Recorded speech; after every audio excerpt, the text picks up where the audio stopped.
I saw a large shadow of a fish chasing her voodoo shrimp. I don't know what it was so fast. Amanda is on. Amanda, what is it? I don't know, we're fish on. It's kind of starting to pick up this afternoon. And guys, this is a funny one. You think I can swing him? Feels risky, but I'll do it. I'm kind of proud of us. That was really cool. I mean, we handled him really well. We'll see what happens. Hey everyone, welcome to another Gale Force Twins episode. You may notice we are currently on our Hughes, our 18-foot Bonefish. We're super excited today to be on this boat because this boat is near and dear to our hearts. We're so excited to be doing some inshore and flats fishing today. We haven't done a lot of it and you guys know that. We are going to be learning with you. This is not our expertise at all. It is not. So whatever we catch, we're going to show you. We'll share it with you guys. My name's Amanda. My name is Emily, and welcome to our channel, Gale Force Twins.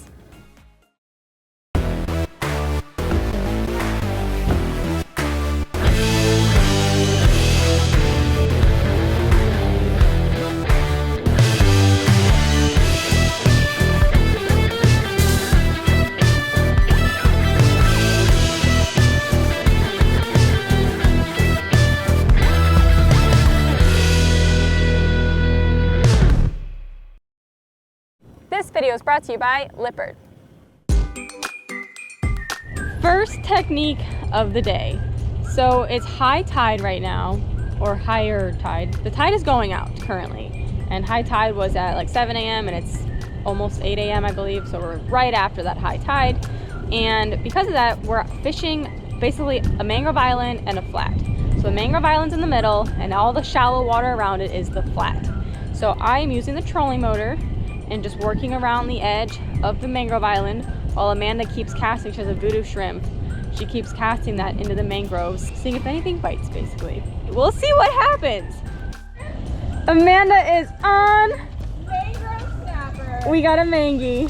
Fish on. There we go, check that out. All right, guys, I think we're figuring this inshore thing out. So we are trying to be as transparent as possible.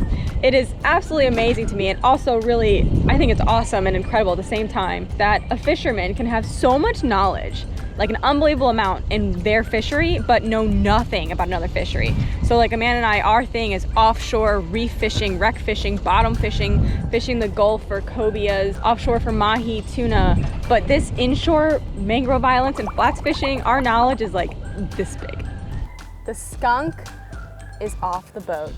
Not only is this the first fish of the morning, but it's my first fish on artificial fishing saltwater. I mean, not counting trolling lures and stuff like that. You know, like inshore stuff. Like your first, well, I mean, it's your first time casting into the mangrove islands with an artificial, and you caught a mangy. Mangrove snapper. And not only that, but this guy's easily a keeper snapper too. The regulations, talk about the regulations. So for state waters, which is where we are right now, it's 10 inches total length.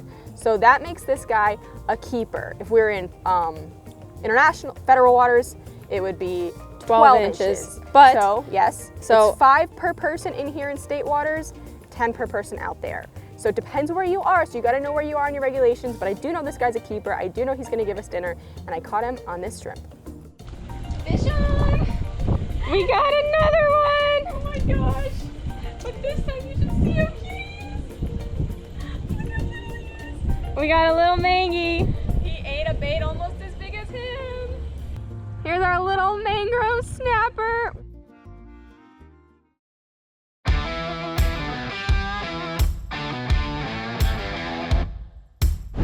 Okay, can you get on plane for us?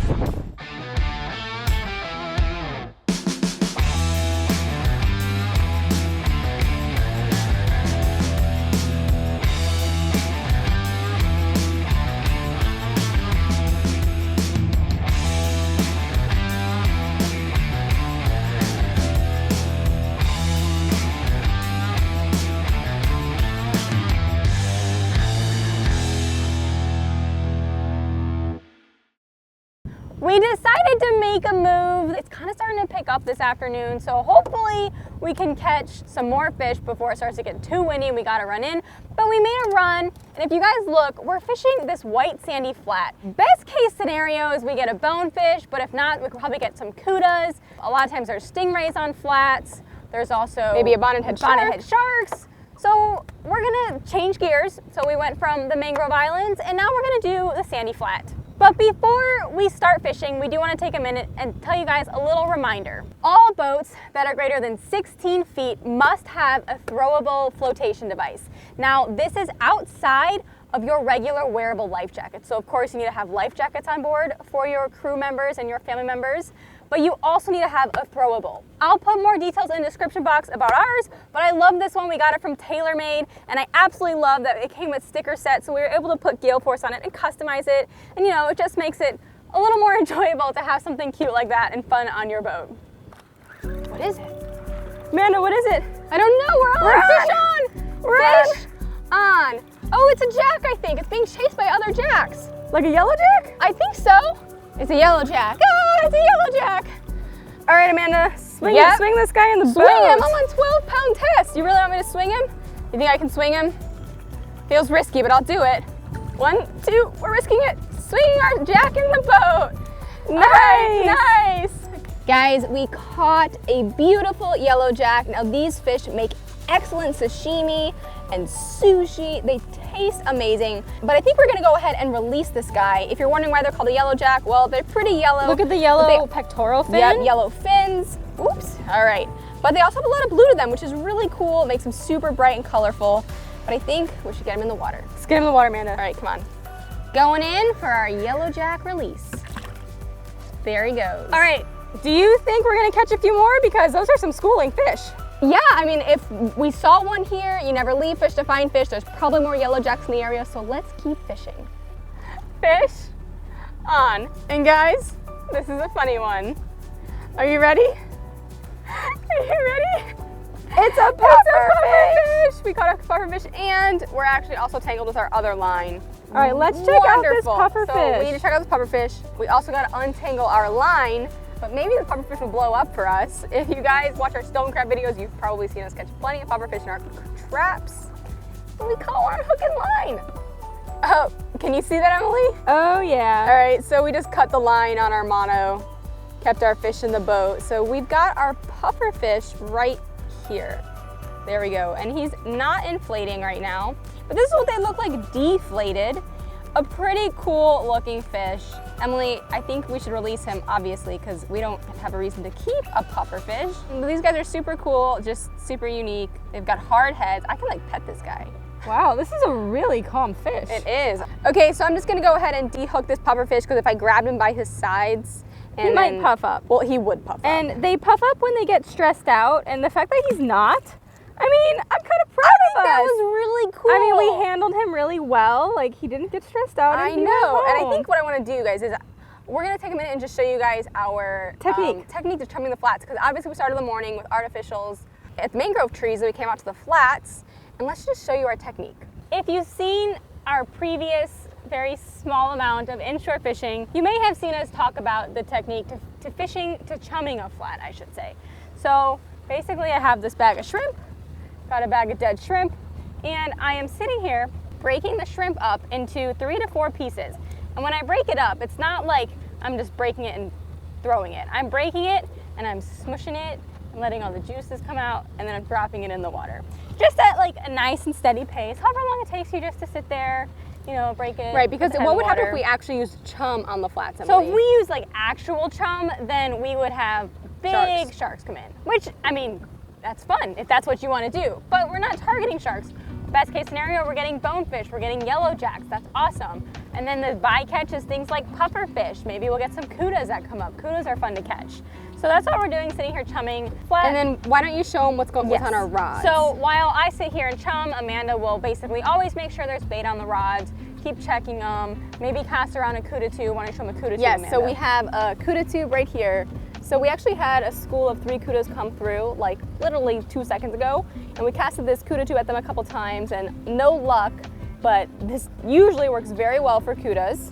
On 2 of our rods, we have these little jigs, and if you guys have seen our snapper videos, it's the same jig that you use to catch yellowtail snappers.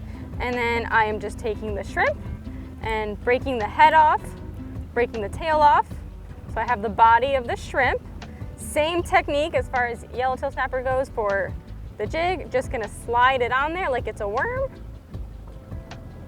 There we go, just like that. Kind of bury the hook in there, you guys can see. Yep, that looks good. And then we're gonna cast it out. Now, if you look at the flat, this flat is not only sand, like there's some rocky patches in it. So I'm not gonna cast this into the rocks because then, I mean, if you go to reel it in, you could either get caught in a rock, like that's not really ideal. And then if you have, you know, maybe a snapper or a fish eats it, it can get you in the rocks. Yep, so we're just casting them out. We have 2 rods, and we're actually kind of letting Rodney do the work on most of them. Rodney has done the work on all of our catches on the flats today, and I keep seeing cudas come through. So what I'm gonna do instead is I'm gonna stand right on top of that pulling platform with a cuda tube and just cast and retrieve, while Emily keeps tumming with her shrimp, and we let Rodney do the work.